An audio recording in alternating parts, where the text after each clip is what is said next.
ओम नमो नारायण। ओम मंगलम भगवान विष्णु मंगलम गुरुदेव मंगलम पुंडरीकाक्ष मंगलाय तनो हरि। गुरु ब्रह्मा गुरु विष्णु गुरुदेवो महेश्वर गुरु साक्षात् परब्रह्म तस्मै श्री गुरुवे नमः। हरे कृष्णा कृष्णा कृष्णा हरे हरे, हरे राम राम राम हरे हरे। प्रिय दर्शकों, मेरे को पीछे किसी श्रद्धालु ने पूछा था कि पंडित जी आप जो ये सर्वप्रथम नीचे देखकर पाठ कर रहे होते हैं वो किस चीज़ का पाठ कर रहे होते हैं। तो मैं आपको बतलाऊं कि सर्वप्रथम जो मैं आप लोग देखते होंगे कि सर नीचे करके, क्योंकि कैमरे की सेटिंग कुछ इस प्रकार से है, तो मैं जो नीचे मुख करके कर रहा होता हूँ वो पहले मूल पाठ कर रहा होता हूँ, जो कि जितने भी कथाकार हैं प्रवचनकार हैं जो ग्रंथ को नहीं श्रवण कराते हैं, लेकिन मेरा ध्येय ये है कि ग्रंथों के अध्यायों का पहले स्वाध्याय पाठन होना। तो मैं जो पहले सर्वप्रथम कोई भी कथा प्रारंभ करने से पहले मैं स्वाध्याय पाठन करता हूँ, तो वो आपको साक्षात रूप में सुनाता हूँ। उसके बाद में फिर उसका मैं अपने मुखवाणी से व्याख्यान करता हूँ। तो आज की कथा में महादेव जी ने माँ पार्वती से कहा कि हे सुंदरी, अब आपको 10वें अध्याय की परम पावन कथा को मैं सुनाता हूँ।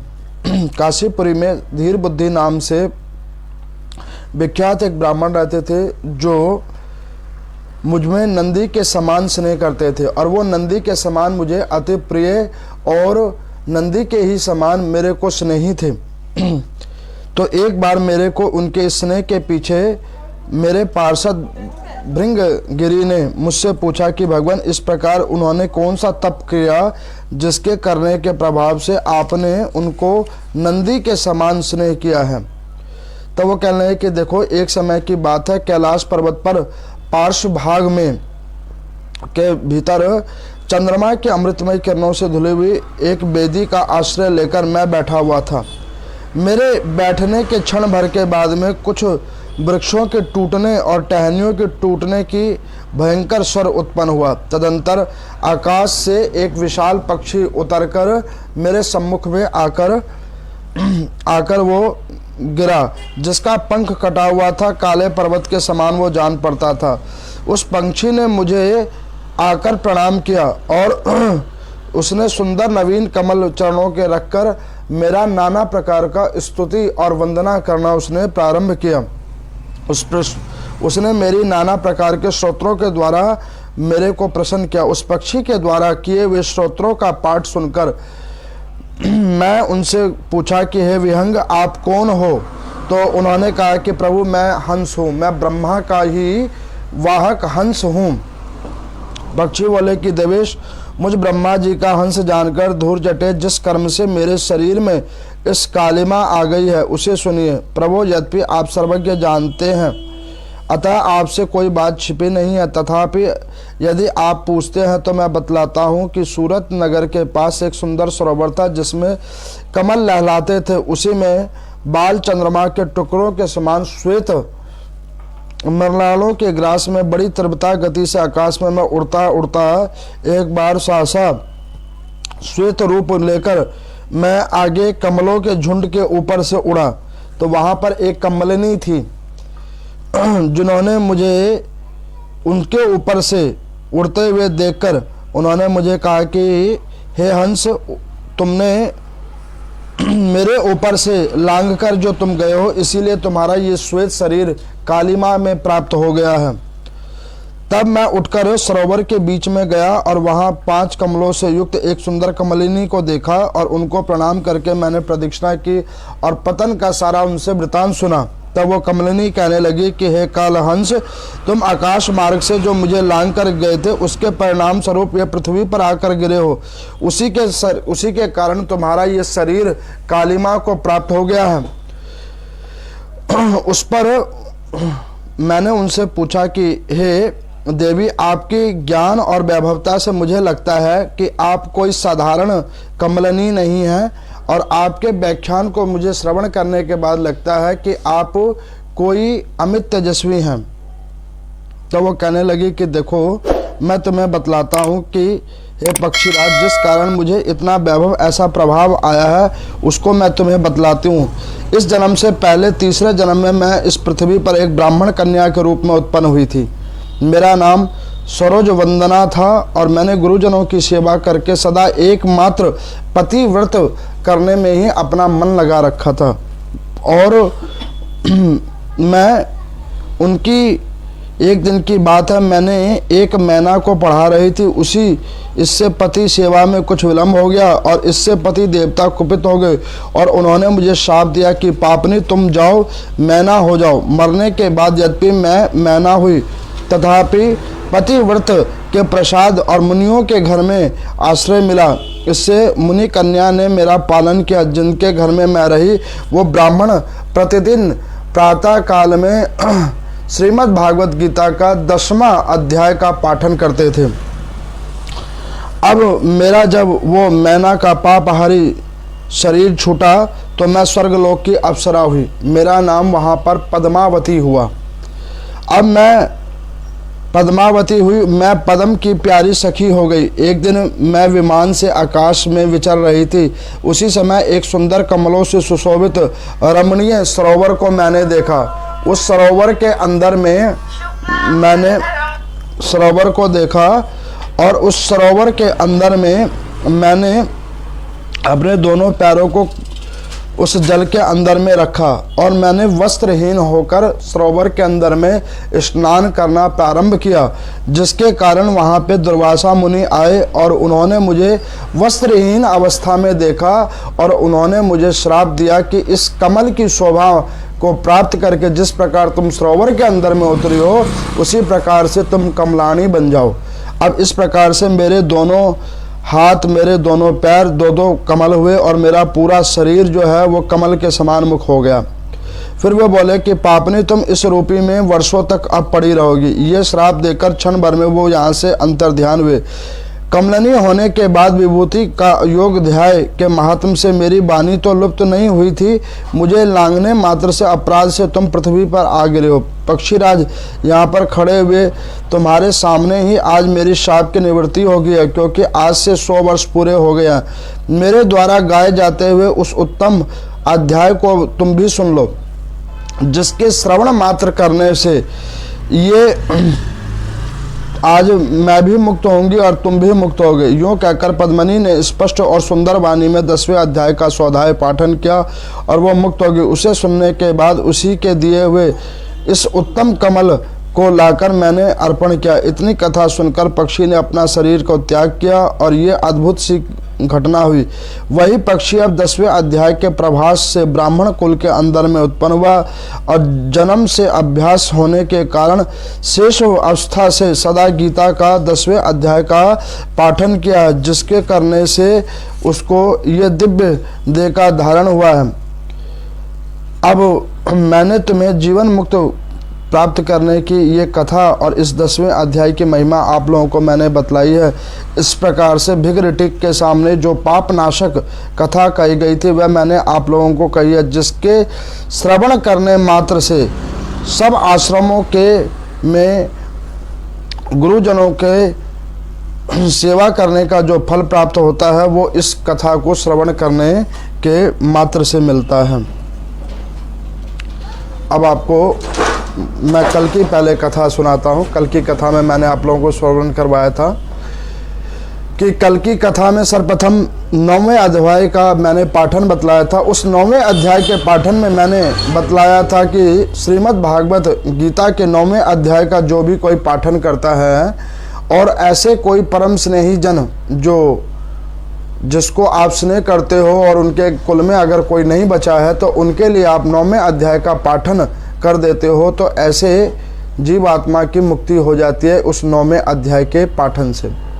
फिर मैंने दानवीर कर्ण की कथा भी कल आप लोगों को मैंने स्वाध्याय पाठन करके सुनाया था और दानवीर कर्ण की महिमा भी मैंने बतलाई थी कि इतना ज्ञानी होने के बावजूद, इतने कर्म बंधनों के होने के बावजूद भी उसके कर्म में सुख नहीं लिखा था, तो वो कौंतेय होने के बावजूद भी राधे की संज्ञा उसे प्राप्त हुई थी।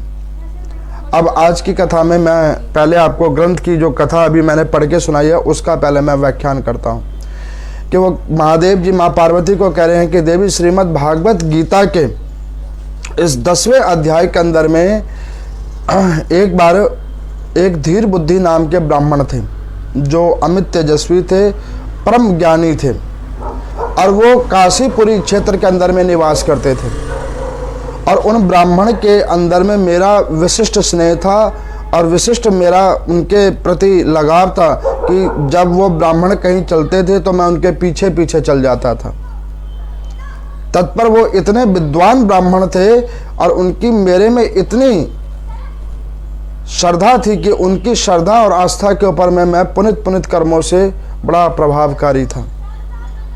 अब एक समय कल्प के बाद में मैंने क्या किया कि मैंने उन ब्राह्मण की बार बार उनकी भक्ति से प्रसन्न होकर मैं परस्पर उनके आगे पीछे आता जाता रहता था। इसको देखकर भृंगुरिटी नाम के एक मेरे गण ने मुझसे कहा कि प्रभु, सेवा तो हमने भी आप लोगों आपकी की है, माँ पार्वती की भी हमने खूब अनंत सेवा की है, लेकिन आपका स्नेह और वात्सल्य केवल और केवल ये धीर बुद्धि नाम वाले ब्राह्मण के अंदर में क्यों है? तो कहने लगे कि इसकी एक बहुत बड़ी और पौराणिक कथा है। तो कहने लगे क्या? तो कहने लगे कि एक समय कल्प के अंदर में मैं कैलाश पर्वत के ऊपर में बैठा हुआ था, ध्यान की मुद्रा के अंदर में मैं बैठा हुआ था। उस ध्यान की मुद्रा के अंदर में मैं बैठकर ध्यान कर रहा था और उस समय में एक बहुत बड़ा पक्षी उड़ता हुआ गिरते हुए वृक्ष की टहनियों को तोड़ता हुआ मेरे पांव के पास में आकर गिरा। उस पक्षी का रंग जो था वो बिल्कुल काला था। उसे देखकर मैंने मन विचार किया कि यह भयंकर ध्वनि किस प्रकार हुई और ये काली माँ प्राप्त किए हुए कौन सा पक्षी है। तो वो पक्षी उठा और उसने आकर मुझे प्रणाम किया और प्रणाम करके उसने मुझे कहा कि हे भगवान शंकर, हे त्रिनेत्रधारी, हे महादेव, हे भूत भावन शंकर, जिनकी कृपा से सर्वत्र जीवात्मा के अंदर में चराचर जीव करुणा को प्राप्त कर रहा है, ऐसे अद्भुत महादेव शंकर जिनके मैं श्री चरणों के पास गिरा हूँ, मैं हंस हूँ, मैं ब्रह्मा जी का ही वाहक हंस हूँ। तो उन्होंने कहा कि ये तुम्हारी कालिमा वाली गति कैसे हो गई? तो वो कहने लगे कि देखो प्रभु, मैं आपको इस कालिमा के पीछे एक कथा मैं अपनी सुनाता हूँ। एक बार मैं पवन वेग से उड़ता हुआ एक सरोवर के ऊपर से निकला। वहाँ पे कुछ कमलिनी थी, कमल के पुष्पों का वो सरोवर था और उसके ऊपर मैंने जैसे ही उस मार्ग से उस कमलिनी को नांगा तो वहाँ पर मेरा रूप काला हो गया और मैं उस जगह पर आकर गिर गया। मेरा रूप रंग काला हो गया और उस क्षेत्र के पास में मैं आकर गिरा और मेरे उस रंग गिरने के बाद ही मेरा रंग भी काला हो गया। तब मैं उठा और मैंने वहाँ पर देखा कि मैंने ऐसा कोई अपराध तो नहीं किया, लेकिन फिर भी वस्तुत रूप में मेरा रंग काला कैसे हो गया। तब वहाँ पर मुझे ज्ञात हुआ कि ये एक कमलिनी ने मुझे श्राप दिया है, उसके वस्तुत रूप में मेरा रंग काला हो गया। अब मैंने कमलिनी से पूछा कि देवी आप कौन हो जो मानवों की भांति ऐसे वार्ता करती हो? तो उन्होंने कहा कि देखो, अब मैं तुम्हें अपने 3 जन्मों की कथा सुनाती हूँ कि मेरा ऐसा रूप कैसे हो गया। तो कहने लगे कि देखो, सत्यकाल के अंदर में मैंने ही सर्वप्रथम जो है सो एक ब्राह्मण की पुत्री बनकर, ब्राह्मण की कन्या का रूप लेकर मैं आई, जब मेरा उस जन्म में सरोज वंदना नाम था। परम तेजस्वी वो ब्राह्मण थे जिनकी मैं पुत्री थी और उन्हें ब्राह्मण ने मेरा किसी गुरुजनों के साथ में महात्मा जन के सौंप करके मुझे पति स्वरूप दिया। जो मेरे पति थे वो भी साक्षात पर ब्रह्म थे। उनके यश और कीर्ति में इतना तेज था, उनके शास्त्रों के अध्ययन में इतना तेज था कि उनकी कथित हुई वाणी भी सत्य हो जाती थी। उनकी मैं पत्नी बनने का मुझे सौभाग्य मिला। एक दिन क्या हुआ कि मैंने घर में एक मैना पक्षी को पाल रखा था। उस मैना पक्षी को मैं पढ़ा रही थी और उसको पढ़ाने के चक्कर में उन मेरे पति जो साक्षात नारायण स्वरूप थे उनकी सेवा में मेरे को विलंब हो गया, जिसके कारण उन्होंने मुझे श्राप दे दिया। उन्होंने मुझे श्राप दे दिया। क्या श्राप दिया? कि तुम्हारा जो भाव इस मैना के अंदर में अत्यधिक हो गया है, तो तुम जाकर मैना बन जाओ। अब यहाँ पर सूत जी भगवान से ऋषियों ने पूछा कि एक मैना को पढ़ाने के पीछे ही उस संत ने ऐसा श्राप क्यों दे दिया, वो भी परम स्नेही पतिव्रता स्त्री को। तो वो कहने लगे कि वो संत वहाँ पर बैठे हुए थे किसी यज्ञ अनुष्ठान करने के लिए। उस यज्ञ अनुष्ठान के वक्त में उस स्त्री ने उस संत के यज्ञ का मान उतना श्रेष्ठ करना समझा, उस मैना को पढ़ाना ज़्यादा श्रेष्ठ कर समझा। इस वजह से उस संत ने अपनी स्त्री को ये श्राप दिया।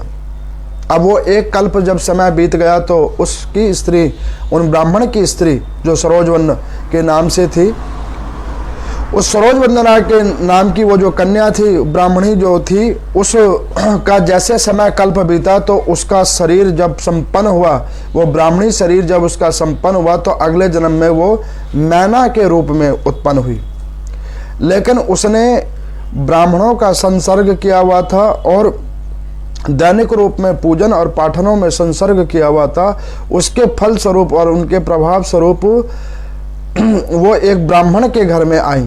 मैना एक उनकी ब्राह्मण की पुत्री थी, उन्होंने उस मैना को पाल रखा था और वहाँ पर वो प्रातः काल दैनिक रूप में श्रीमद् भागवत गीता का 10वें अध्याय का पाठन होता था। उस 10वें अध्याय का पाठन मैंने कई वर्षों तक श्रवण किया था। उस 10वें अध्याय के पाठन के प्रभाव से जब मेरा मैना का शरीर संपन्न हुआ तो मैंने एक गंधर्व अप्सरा का रूप लिया और स्वर्गलोक को गई और मेरा नाम पद्मावती हुआ। अब मैं पद्मावती बनी और एक बार मैंने फिर क्या गलती की कि रमण करने की, क्रीड़ा करने के मन से मैं पृथ्वी लोक के ऊपर में भ्रमण करने के लिए आई। वहाँ पर मैंने एक सुंदर सरोवर देखा जिसमें बहुत सारे कमल के पुष्प लगे हुए थे और उस कमल के पुष्प को देखकर मेरा मन इतना मोहित हो गया कि मैंने वस्त्रों को उतारा और उसमें स्नान करना प्रारंभ कर दिया और वस्त्रहीन होकर मैंने उस सरोवर के अंदर में स्नान किया। उस वस्त्रहीनता के समय काल को देखकर वहाँ से दुर्वासा मुनि जा रहे थे। उनको ये कर्म अच्छा नहीं लगा और उन्हें जब ये देखकर क्रोध आया तो उन्होंने मुझे श्राप दे दिया कि जिस प्रकार से अप्सरा होकर तुमने पृथ्वी की मर्यादा को खत्म किया है, वस्त्र विहीन होकर इस सरोवर के अंदर में स्नान किया है, तो उसके फलस्वरूप अब तुम वस्त्र विहीन होकर कमल ही के रूप में इस सरोवर में जाकर बैठ जाओ। अब उनके श्राप के द्वारा मेरे दोनों हाथ 2 कमल के पुष्प, दोनों पैर 2 कमल के पुष्प और सारा शरीर कमालिनी बन गया। पूरा शरीर मुख समेत कमालिनी बन गया। लेकिन देव योग और अप्सरा के किए हुए कर्मों के द्वारा मेरी मुखवाणी और योगाभ्यास मानवों की तरह ही थी। तब मैंने उन मुनि को जाकर अपने अपराध की क्षमा याचना की। तो जब मैंने उन मुनि को जाकर अपने अपराध की क्षमा याचना की तो उन मुनि ने मुझे कहा कि तुम्हारे अपराधों का क्षमा याचना तब होगा जब तुम जाकर 100 वर्ष तक इसी प्रकार जल के अंदर में रहकर योगाभ्यास करोगी, दैनिक रूप में सूर्य नारायण भगवान की किरणों का योगाभ्यास करोगी, तब 100 वर्ष होने के बाद में तुम्हारी इस देह योनि से मुक्ति हो जाएगी। अब इस प्रकार से उस श्राप को मैंने प्राप्त किया था और आज तुम इस प्रकार से मेरे ऊपर लांग कर आए हो और आज मेरा 100 वर्ष भी पूर्ण हो गया। अब मैं तुम्हें 10वें अध्याय का स्वाध्याय पाठन करके दिखाती हूँ। अब उस पद्मावती नाम की अप्सरा ने 10वें अध्याय का, श्रीमद् भागवत गीता के 10वें अध्याय का पाठन करके उस पक्षी राज हंस को सुनाया। उस पक्षी राज को जब सुनाया तो उस पाठन के स्वभाव से और उसके प्रभाव से वो धीर बुद्धि नाम के ब्राह्मण बने। पक्षी राज हंस का वो शरीर कालिमा श्वेत हुआ और उसके बाद कर्म फल भोगने के बाद अगले जन्म में धीर बुद्धि नाम वाले वो ब्राह्मण हुए जो भगवान शंकर को अति प्रिय हुए। तो यहाँ पर भगवान शंकर कहते हैं कि देवी ये आप कथा को ध्यान से श्रवण करना। भृंगी पार्षद को मैंने यही कहा था कि देखो जिसने श्रीमद् भागवत गीता के 10वें अध्याय का पाठन को ध्यान पूर्वक मन क्रम वचन चित्त से जो श्रवण किया है उसके प्रभाव से उसका ये देह पक्षियों के देह से हटकर और ब्राह्मण के कुल में अब इसका जन्म हुआ है और इसके परम पद को प्राप्त करके ये मुझे भी अति प्रिय हुआ है। ये तो थी आज श्रीमद् भागवत गीता के 10वें अध्याय का महात्म। अब आपको मैं सुनाता हूँ जो अभी कथा के साथ में जो दूसरे तरफ कथा चल रही है श्रीमद् भागवत महापुराण की कथा, तो उसके ऊपर मैं व्याख्यान करता जिसमें महाभारत खंड चल रहा है। कल आप लोगों ने श्रवण किया था कि अर्जुन के द्वारा दानवीर कर्ण मृत्यु को प्राप्त हुआ, वीर गति को प्राप्त हुआ और धर्मराज जी युधिष्ठिर के मुख से अपनी माता को श्राप मिला कि पृथ्वी लोक के ऊपर में कोई भी स्त्री अपने पेट के अंदर में कोई भी बात को छुपा नहीं पाएगी। ये धर्मराज जी का श्राप माता कुंती को लगा। अब जब दानवीर कर्म पूर्ण हो गए, उनका अंत्येष्टि कर्म हो गया, सर्व कर्म हो गया, तब दुर्योधन के खेमे में फिर वार्ताएं हुई और उनकी वार्ता होने के बाद में उन्होंने पूछा कि आज अब क्या होगा, क्योंकि उनके खेमे में अब कोई बचा नहीं है। अब उनके खेमे में बचा है दुशासन और 2-4 कौरव भाई और अंत में दुर्योधन स्वयं भी बचा हुआ है। अब भगवान श्री कृष्ण ने आज भीमसेन जी को कहा कि भीमसेन जी आज जो है आप इस युद्ध को निर्णायक स्थिति दे दो। अब निर्णायक स्थिति कैसे देने को वो प्रारंभ हुआ, अब आप सुनिए। इधर माता गांधारी ने श्रवण कर लिया था कि अब दुर्योधन के खेमे में कोई नहीं बचा है, तो उन्होंने इतने साल तक पतिव्रत धर्म को जो अपने अंदर में समा कर रखा था, तो उनके शरीर के अंदर में एक अमित तेज आ गया था। वो आंखों से देख सकती थी, लेकिन उसके बावजूद उन्होंने अपने आंखों के ऊपर में पट्टी बांध रखी थी। क्यों? क्योंकि उनके पति नहीं देख सकते, तो उन्होंने भी पृथ्वी में किसी को देखना उचित नहीं समझा था। तो उन्होंने अपने पुत्र को बोला कि पुत्र एक काम करना, मध्याह्न सायंकाल के समय में तुम आना और मैं अपने नेत्र की तेज से और पतिव्रत धर्म के तेज से तुम्हारे शरीर को मैं वज्र के समान कर दूंगी, जिसे भीम नहीं तोड़ पाएगा और भीम तुम्हें नहीं मार पाएगा। अब माता की बात को सुना तो दुर्योधन ने कहा कि माता मैं निर्वस्त्र होकर कैसे आऊँगा।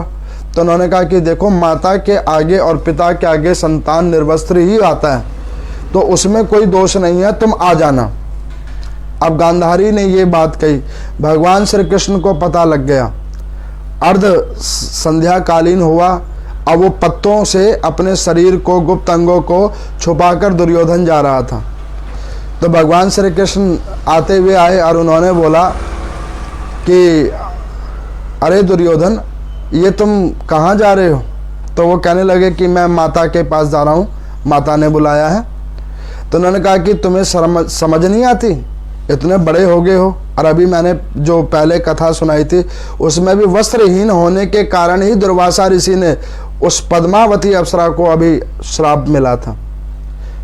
तो यहाँ पर भगवान श्री कृष्ण ने कहा कि अरे दुर्योधन तुम्हें समझ नहीं आती, इतने बड़े हो गए हो, तुम्हारी शादी हो गए, बाल बच्चेदार हो गए हो, एक कन्या का विवाह भी कर दिया है तुमने, और तुम ऐसे नंगे धड़ंगे जा रहे हो माँ के पास में, कुछ तो उम्र का लिहाज करो।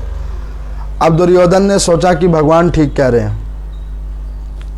अब उसने भगवान की बात को थोड़ा सत्य जाना।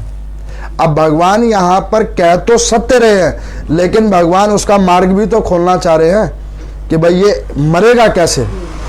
अब भगवान ने वहाँ पर एक ये वार्ता को करा और दुर्योधन का कहा कि दुर्योधन एक काम करो कि कुछ पहन लो। तो उन्होंने कहा कि माता ने बोला ऐसे ही आने के लिए। कहने लगे कि देखो माता ने एकदम से बोल दिया होगा, अब बुआ है, उन्हें लगा कि अभी भी दुर्योधन छोटा ही है, इसलिए उन्होंने ऐसे बोल दिया होगा। तो एक काम करो, तुम कुछ कपड़े पहन लो। तो उन्होंने कहा कि क्या पहन लें? तो उन्होंने कहा लंगोट पहन लो, एक लंगोट पहन लो। तो भगवान कृष्ण की बात को सुना और उन्होंने क्या किया, एक लंगोट कपड़े का उठाया और पहन लिया, लंगोट पहन लिया और पहुंच गए माता के सामने। अब गांधारी का जो तेज था, जो उसने तप किया था, उस तेज को, नेत्र को खोला और शरीर को ऊपर में वो प्रकाश डला। अब वो शरीर पे प्रकाश डला तो पूरे शरीर पे प्रकाश डला, जहां लंगोट था वहां प्रकाश नहीं डला। जंघा से ऊपर लंगोट बांधी हुई थी तो जंघा से ऊपर प्रकाश नहीं डला, बाकी और पूरे शरीर में प्रकाश डल गया। भगवान श्री कृष्ण ने समझ लिया कि अब इसका मृत्यु का उपाय खुल गया है। अब माता ने कहा कि बेटा तेरा दिन मैं भी अब नहीं बदल सकती, अब मैं भी नहीं बदल सकती। जिसके भाग्य में प्रभु कुछ देंगे ही नहीं तो वो कितना भी कर्म और पुरुषार्थ कर ले उसको कुछ नहीं मिलेगा, और जिसके ऊपर हरि कृपा करेंगे तो उसके भाग्य में कुछ भी नहीं होगा, तो उसको अपने आप मिल जाएगा। अब आप ये देखो कि इस कथा से क्या मतलब है कि अर्जुन ने सिर्फ भगवान को मांगा था, दुर्योधन ने चतुरंगिनी सेना को मांगा था। अब जो चतुरंगिनी सेना है वो तो अपने खेमे में ही खड़ी रहेगी ना, वो तो जब युद्ध होगा तभी वो काम करेगी। सुबह में जब उनका टाइम होगा तब वो युद्ध क्षेत्र में जाएंगे, लड़ाई करेंगे। लेकिन भगवान ने तो ये नहीं कहा था, भगवान फ्री हैं तो वो अपना सारा काम कर रहे हैं, अब वो सारा मॉनिटर कर रहे हैं। क्योंकि भगवान को अर्जुन ने क्या कहा था कि प्रभु आप मेरे सर्वत्र को देखो, मेरे जो अवगुण नजर आए तो वो भी बता देना, और जहां मेरी क्षति हो रही हो उसको भी बता देना। आप मेरे विजिलेटर बन जाओ, जो आप मेरे को विजन करते रहना, मेरे को देखते रहना, टीचर बन के आप खड़े हो जाओ, गुरु बन के खड़े हो जाओ। तो भगवान ने कहा कि जब हम इनके गुरु बन ही गए हैं तो जो अपने शिष्य का हिताय कर्म हो वो करे। अब उन्होंने क्या करा कि दुर्योधन का ऐसा बुद्धि में बात डाली, अब पूरा शरीर तो वज्र का हो गया, लेकिन जो शरीर के जंघा से ऊपर था वो उसका ऐसे ही रह गया। माता ने कहा कि बेटा अब जा, अब एक काम करना कि मार खाना पूरे शरीर में, लेकिन ऐसे क्षेत्रों पे मत जाना जहां पर तुम्हारे लंगोट पहन रखी है। अब दुर्योधन को बड़ा पश्चाताप हुआ। अब भगवान श्री कृष्ण के ऊपर क्रोध भी आया कि भगवान ने ऐसा गलत मेरे को शिक्षा दे दी, अब तो ये समस्या हो गई। तो वहां पे दुशासन भी था, उसने कहा कि भैया घबराओ मत, आप जो लड़ना तो आप गदा से लड़ना, तो गदा से तो ऊपर ही लड़ाई होती है, नीचे तो लड़ाई होती नहीं है, तो ऊपर ऊपर फाइट होगी तो ऊपर आप हारोगे नहीं। कहने लगे ठीक है। शुरू हुआ युद्ध। भीमसेन उतरे, पहले दुशासन को सीने को चीरा, उससे रक्त निकाला और द्रौपदी को जाकर भाग कर देखे है। क्योंकि द्रौपदी का जब चीर हरण हो रहा था तो उन्होंने कहा था कि द्रौपदी तुम याद करना, जिस दुशासन ने तुम्हारे इस चीर को खींचा है, इस अवस्था में तुम्हें यहाँ पे लेके आया भरे समाज के अंदर में, इसको भोग मिलेगा, इसको अपराध मिलेगा। उस अपराध के रूप में मैं इसके सीने का रक्त से तुम्हारे सर के बाल को मैं स्नान करवाऊंगा, तब तक तुम अपने बाल को धोना नहीं। अब वो रक्त जाकर देखे गए, द्रौपदी ने रक्त से अपने से जो केस थे उसको धोया। इधर आए, जब वो आने लगे तो भगवान श्री कृष्ण ने कहा कि मजले भैया अब जो युद्ध करना तो युद्ध में पूरे शरीर में कहीं नहीं मारना, जंघा से ऊपर और नाभि से नीचे मारना। वो कहने लगे कैसे? तो कहने लगे कि देखो जो हम बता रहे हैं बस उतना करो, और ये ना तो बाणों से मारा जाएगा और ना ही किसी शस्त्रों के द्वारा मारा जाएगा। तो कहने कि फिर कहने लगा बस ये वहीं पे मारा जाएगा, और इसका कोई मरने का तरीका नहीं है।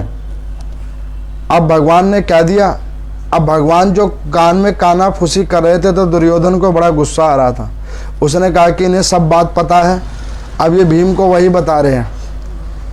अब दुशासन भी मर गया है, अब मेरे सपोर्टिंग में खड़ा कौन होएगा? अब उसने क्या किया कि गया और नदी के अंदर में कूद गया कि अब हम बाहर नहीं निकलेंगे। नहीं बाहर निकलेंगे ना युद्ध होगा। तो भगवान ने बोला कि भीम को कि भीमसेन जी आप कर क्या रहे हो, इसके कुछ कुछ कहो इसको, जैसे ये उकसाओ ये आए बाहर। अब उन्होंने कहा कि भैया तुमको शर्म नहीं आती है, नंग धड़ंग होकर घूमते हो। जब यूं ही नंगे बन के घूमना था तो तुम राजकुमार की गद्दी पे क्यों बैठे हो, ये गद्दी हमें दे दो, तुम्हारा पिता अंधा है। अब वो चलो पिता अंधा था तो तुम्हारी माँ भी अंधी हो गई, अच्छा माँ भी अंधी होगी तो तुम्हारी बुद्धि अंधी हो गई, तुम्हारा दिमाग तो है नहीं। अब तुम्हें क्या मिला युद्ध करके, सब मर गए, कोई नहीं बचा, वे केवल तुम बचे हो। इतने में माता कुंती आई, उन्होंने कहा कि भीम दुर्योधन को तुम छोड़ दो, तुम्हारी उस माता का जीविका का एक सहारा हो जाएगा, इसको छोड़ दो। उन्होंने कहा कि माता मैं तो छोड़ देता लेकिन अब मैं नहीं छोड़ूंगा, ये पानी के अंदर कूद गया है, मैं इसको छंद विच्छेद करके छोड़ देता, लेकिन अब ये माने नहीं तो अब इनका तो कुछ ना कुछ तो करना पड़ेगा। उन्होंने कहा अच्छा। अब वो खूब उकसाया, दुर्योधन बाहर आया, युद्ध शुरू हुआ। भगवान ने जैसे बताया गदा ली और दुर्योधन के गुप्त अंगों पे मारा और वो वहीं पे छंद विच्छेद हालात में पड़ गया। माता ने कहा कि बस अब छोड़ दो, अब इसे छोड़ दो। अब उसको तड़पता हुआ उस सरोवर के किनारे छोड़ गया, उनकी पसलियां तोड़ दी। अब वो दुर्योधन वहां पे पड़ा हुआ है, रो रहा है, चिल्ला रहा है, चीख रहा है। सब लोग आ गए अपने खेमे में। तो अब सब लोग खेमे में जब आए तो भगवान ने कहा कि देखो अब भीष्म पितामह जी के पास चलना है, क्योंकि भीष्म पितामह जी ने जब शेष सैया को ग्रहण कर लिया था तो उन्होंने भगवान से एक अनुग्रह किया था कि प्रभु जब मैं ऐसी अवस्था में आ चुका हूं तो मेरा मुक्ति केवल और केवल आपके द्वारा ही हो, और इतने कर्मों को मैंने भोगने के बाद अब अगर मैं मरूं तो उस समय आप मेरे सामने होने चाहिए। भगवान श्री कृष्ण ने तथास्तु कहा था। तब भगवान ने कहा युधिष्ठिर को कि भैया युद्ध सारा लगभग समाप्त हो गया है, अब आ जाओ और चलते हैं भीष्म पितामह जी के पास में, उस क्षेत्र के अंदर में।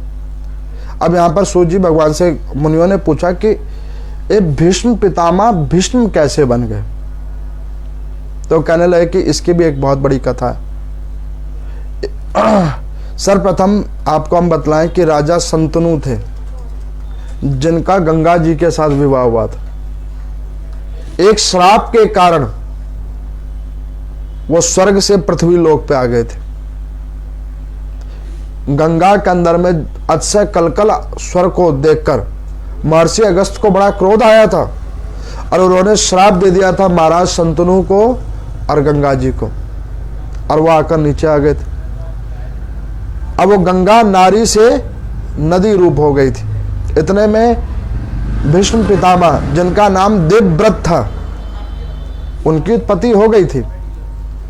कुछ वो युवा अवस्था की ओर आए तो महाराज संतनु ने अपने बेटे की शादी करने के लिए विचार किया। जब बेटे की शादी करने के लिए उन्होंने विचार किया तो वो एक वन के ओर शिकार खेलने के लिए गए, और शिकार खेलते खेलते एक निषाद राज की कन्या को देखा जिसका नाम था सत्यवती। अब कहाँ तो वो अपने बेटे के लिए बहू लाने के लिए गए थे, बुद्धि भ्रष्ट हुई, उन्होंने अपनी पुत्री की आयु वाली उस कन्या से विवाह कर लिया, गंधर्व रीति से विवाह किया, बुद्धि मलिन हो गई। और इधर अपने घर पे आश्वासन देकर आए थे कि मैं जा रहा हूं अपने बेटे के लिए कन्या को देखने के लिए। अब बुद्धि मलिन हुई। अब निषाद राज जो उस कन्या का पिता था, सत्यवती का जो पिता था, उसने महाराज संतनु के आगे एक शर्त रखी, नियम रखा कि महाराज आप मेरी बेटी से विवाह तभी करोगे जब इस हस्तिनापुर का साम्राज्य इसके बच्चों को दे दोगे, क्योंकि तुम्हारी पहली शादी पहले ही हो चुकी है, उससे तुम्हें और भी कई पुत्र हैं, उन्हीं गंगा जी से वेद व्यास जी भी हैं। अब ऐसे करके तुम जब तक नहीं करोगे तो तब तक तुम्हें जो है सो ये मैं अपनी पुत्री नहीं दूंगा। अब समय और बुद्धि इतनी मलिन हो गई थी उनकी कि उन्होंने ये भी बात हामी भर दी और उसको लेके आ गए। पाप का क्रम उतरा, तब उन्हें ध्यान आया कि ये मैंने क्या किया, कन्या रूप वाली से मैंने विवाह कर लिया, उसको मैंने स्त्री बना लिया, और अब तो मैं अपने बेटे की शादी करता और मैंने ये क्या कर्म कर लिया। अब वो इस शोक के कारण दैनिक रूप में चिंतित होने लगे, और चिंतित होते होते होते होते महाराज संतनु मृत्यु को प्राप्त हो गए। लेकिन मृत्यु को प्राप्त होने से पहले उन्होंने अपने पुत्र को एक आशीर्वाद दिया था, इच्छा मृत्यु का वरदान। क्यों दिया था, उसका कारण है। जब देवव्रत जी को पता लगा कि पिता ने ही अब शादी कर लिया प्रौढ़ अवस्था में आकर, तो वो आए और उन्होंने बगैर कोई बात को सुने उन्होंने कहा कि पिताजी, मैं आपको वचन देता हूं कि जब तक माता सत्यवती से उत्पत्तित संतान इस हस्तिनापुर का उत्तराधिकारी नहीं बन जाएगा और ये साम्राज्य सब तक सुदृढ़ नहीं हो जाएगा, तब तक मैं अपने प्राणों को नहीं छोड़ूंगा और मैं आजीवन अब ब्रह्मचारी बनकर रहूंगा, अब मैं विवाह भी नहीं करूंगा। उनकी इस त्याग के ऊपर में महाराज संतों ने उन्हें आशीर्वाद दिया था कि आप अजय होगे, महात्मा की श्रेणी में आ जाओगे, इच्छा मृत्यु तुम्हें मिल जाएगी। ऐसे पवित्र आचरण वाले भीष्म पितामह जी हैं। अब उन सत्यवती जी के राजा से तो विवाह होगी, लेकिन राजा से विवाह होने के बाद में कुछ ही काल के बाद में राजा स्वर्ग सिधार गए, लेकिन संतान नहीं हुई। अब संतान नहीं हुई तो राज्य का उत्तराधिकारी कौन बनेगा, क्योंकि भीष्म पितामह जी ने तो प्रतिज्ञा ले ली है, और प्रतिज्ञा ले ली है तो अब वो उस गद्दी पे स्वयं तो बैठ नहीं सकते थे। और यहाँ पर सूजी से किसी ऋषि ने पूछा कि अच्छा होता कि भीष्म पितामह ही उस गद्दी पे बैठते तो ऐसे अनीतिपूर्ण कार्य ना होते। तो कहने लगे कि अगर वो उस गद्दी के ऊपर बैठ जाते तो द्वापर युग समाप्त कैसे होता। जो होता है वो किसी ना किसी कारण के द्वारा ही होता है, बगैर कारण के कोई कार्य नहीं होता। अब इतना होने के बाद में वहां पर भीष्म पितामह ने क्या करा, वेदव्यास जी को बुलवाया, जिन्होंने तेज पुंज से कहा कि सत्यवती आए तो उसको तेज पुंज के प्रभाव से हम संतान देंगे, तेज से। अब आप देखो कि आजकल कई लोग कहते हैं कि IVF एक प्रोसेस के थ्रू संतानें आजकल हो रही हैं, जो निसंतान महिलाएं हैं उनको संतान हो रही है। ये अब टेक्नोलॉजी भारत में आ रही है, लेकिन हमारे महर्षियों ने बहुत पहले कर दिया था। इसका सबसे बड़े प्रमाण थे महाराज पांडु, धृतराष्ट्र और विदुर जी। ये इनके प्रमाण हैं जिनका ग्रंथों में पाठन और अध्ययन है। अब आप देखो वेदव्यास जी के जब उन्होंने तेज को प्रकट किया तो पहली बार जब तेज प्रकट किया तो उन्होंने नेत्र बंद कर लिया, सत्यवती जी ने नेत्र बंद कर लिया। तो उन्होंने कहा कि ये क्या किया। अब जब ये कहा कि ये क्या किया तो उन्होंने नेत्र तो बंद कर लिया। अब नेत्र बंद करने के कारण धृतराष्ट्र जी आंखों से अंधे हो गए एक संतान में। अब उनका तेज इतना असहनीय था कि उन्होंने दूसरी बार जो है सो अपनी जो है दासी को भेजा कि जाओ उनका तेज ग्रहण करो। अब उस दासी ने अच्छे से देखा तो उनको विदुर जी उत्पन्न हुए। अब जब वो हुआ तो उन्होंने वहां पे भीष्म जी ने कहा कि 2 बार ये संतों के संसर्ग में पहुंचे, उनका तेज को इन्होंने ग्रहण किया, लेकिन संतान तो एक ही हुई है। तो उन्होंने कहा कि मैंने तो ऐसे एक बार दासी भेज दी। उन्हें बड़ा क्रोध आया, तब दोबारा गई है तो उन्होंने आंख खोला लेकिन मुंह घुमा लिया। तो उससे महाराज पांडु तो उत्पन्न हुए लेकिन अल्पायु वाले उत्पन्न हुए। अब वो महाराज पांडु के भी ऐसे कृतकर्म थे। बड़े हुए राजा के पहले वही बने। विदुर जी दासी के पुत्र थे, इस वजह से सम्मान तो होता था उनका, लेकिन उनको उस गद्दी पे नहीं बिठाया गया। महाराज पांडु को बिठाया गया, जिनकी 2 स्त्रियां थी, माधवी और कुंती, और उनसे ये पांडव हैं। उनको भी श्राप था, उस श्राप के कारण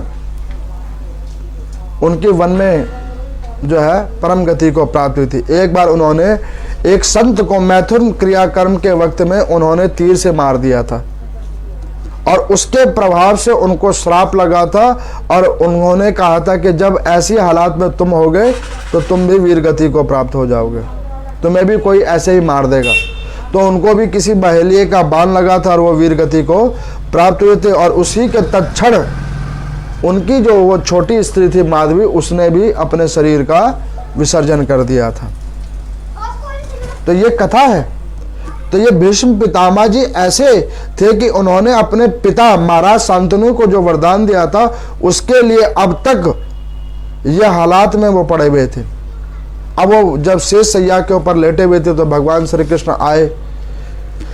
तो भगवान श्री कृष्ण जब आए तो वो अभी तक सारे पांडव नजर आ रहे हैं, भगवान नजर नहीं आ रहे, क्योंकि भगवान भीष्म पितामह जी के सर के पास में खड़े हैं। अब वो शेष शैया पर हैं तो उनकी दृष्टि इधर उधर जा रही है, लेकिन ऊपर नहीं जा रही। अब उन्होंने सबको देखा और उन्होंने फिर अर्जुन को पूछा कि अर्जुन वो नहीं आए। तो अर्जुन ने कहा कि बाबा कौन नहीं आए? तो उन्होंने कहा कि वो जिसके द्वारा ये महाभारत युद्ध हुआ, अरे वो भगवान जिसके द्वारा तुम लोग ये युद्ध जीत पाए हो, अरे वो भगवान जिनके द्वारा आज तुम सब एकत्रित होकर उनकी कृपा से बचे हो, और वो भगवान जिनके लिए मैं अभी इंतजार कर रहा हूं, वो कहाँ हैं? तो उन्होंने कहा कि प्रभु आपके सर के पास में। तो भगवान ने कहा कि हाँ मैं यहीं पे हूँ। तो उन्होंने कहा कि अब आप मेरे सामने आ जाओ। भीष्म पितामह जी सामने गए, उनके नेत्रों के सामने भगवान श्री कृष्ण आए, और जब वो खड़े हुए तो उन्होंने कहा कि प्रभु मैंने इस शरीर से सदा सर्वदा पाप कर्म किए, उन पापों को मैंने भोगा, कई पूर्व जन्मों का मैंने जो किए हुए कर्म थे उसको मैंने रक्त के रूप में चुकाया है। अब मैं इस शरीर का विसर्जन करना चाहता हूं और आपसे विनती करता हूं कि आप मेरा इस शरीर के अंदर में बसने वाली जो मेरी पुत्री है आत्मा, उसको आप स्वीकार कर लो। अब उन्होंने जब ऐसा कहा तो भगवान बड़े प्रसन्न हुए। उन्होंने कहा कि हे भीष्म, चूंकि आप स्वयं महात्मा हो, ब्रह्मचारी हो, स्वयंभू नारायण हो, आपने अपने इतने अच्छे कर्मों के द्वारा अपने सारे कर्मों को भोगते हुए अब आप मुझको सदगति को प्राप्त करोगे। ऐसा कहते हुए भगवान श्री कृष्ण ने अपना विराट रूप धारण किया है। भीष्म पितामह जी ने अपने शरीर का विसर्जन किया है, उनकी तेज पुंज आत्मा निकली और भगवान श्री कृष्ण के अंदर में विद्यमान हो गई है। यहाँ पर सब लोगों ने पूर्ण भाव निष्ठा के साथ में यहाँ पर भीष्म पितामह जी का अंत्येष्टि कर्म किया है, जो भगवान श्री कृष्ण के सामने हुआ है, और भगवान श्री कृष्ण ने उसमें पूर्ण सहयोग किया है और उनको अंतिम विदाई दी है और परम गति और परम पद को प्राप्त करवाया है। तो आज के इस अध्याय के अंदर में भीष्म पितामह जी की कथा भी मैंने आप लोगों को सुनाई, और दुर्योधन का मरणोसंत भी मैंने सुनाया, और मैंने ये भी बतलाया कि अगर भाग्य में आदमी के ना हो तो सब कुछ होने के बावजूद भी कुछ नहीं मिलता है। इस कथा को भी मैंने आपको वर्णित किया है, और श्रीमद् भागवत गीता की कथा के अंदर में मैंने आपको बतलाया कि व्यक्ति को इस 10वें अध्याय के दैनिक पाठन करने से जो फल मिलता है वो फल केवल यही मिलता है कि जैसे असंख्य आश्रमों के अंदर में गुरुजनों की सेवा करने से जो फल मिलता है वो आज की कथा को श्रवण करने से प्राप्त होता है। ओम नमो नारायण।